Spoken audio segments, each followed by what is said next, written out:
Arestado ang prinsipal ng isang eskwelahan sa Quezon City na inirereklamong ng molestya umano ng 4 na lalaking grade 10 students. Tumanggi magbigay ng pahayag ang prinsipal. May unang balita si James Agustin.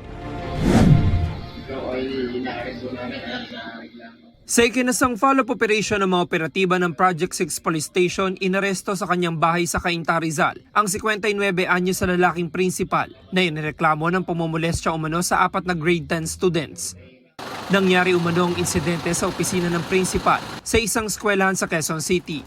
Sabado raw na papuntahin ng prinsipal ang ilang estudyante kahit walang pasok noon para magpatulong na magprint ng mga certificate. Ang isang biktima pinapunta sa kusina kung saan sumunod ang prinsipal. Doon po niya ako tinatanong na ilang taon na daw po ba ako, kung nagamit ko na po ba daw yung pagkalalaki ko. Doon na po niya sinimulan yung panghahalay sa akin.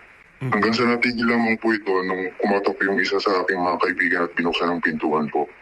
Ayon sa pulisya, dumulog sa kanilang tanggapan ng 4 na lalaking biktima. Ang isa ay 17 taong gulang, habang ang 3 ay 15 taong gulang.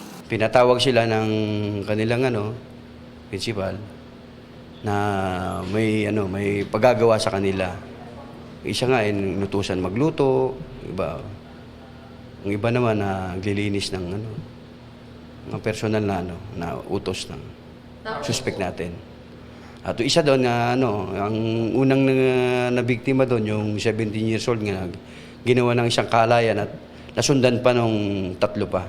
Yung huling minor de edad na victim natin, tumakbo at naitulak nga itong suspect at diretsong nagsumbong sa kanyang mga magulang. Ikinagulat ng mga magulang ng mga biktima ang pangyayari.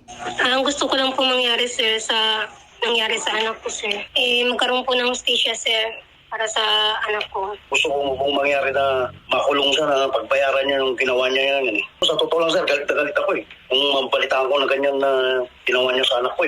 Nakakulong sa Project 6 Police Station ang sospek na nasampahan na nagklamong lascivious conduct in relation to Republic Act 7610 o Special Protection of Children Against Abuse, Exploitation and Discrimination Act. Tumanggi siyang magbigay ng pahayag. Inaalam pa ng QCPD kung may iba pang estudyante na nabiktima ang sospek. Sino man na meron na biktima ng suspect namin na ito, pumunta lang kayo sa aming Police Station 15, Quezon City Police District, para maimbestigahan at masampahan natin ang kaukulang demanda. Nakarating na rin sa kaalaman ng Department of Education ang insidente, pero hindi pa raw nila natatanggap ang buong report. Pinaimbestigahan na ito ni Education Secretary Sani Angara. Ito ang unang balita. James Agustin para sa GMA Integrated News. Kapuso, para laging una ka sa mga balita, bisitahin at mag-subscribe sa GMA Integrated News sa YouTube. Sa mga kapuso abroad, samahan nyo kami sa GMA Pinoy TV at sa www.gmanews.tv.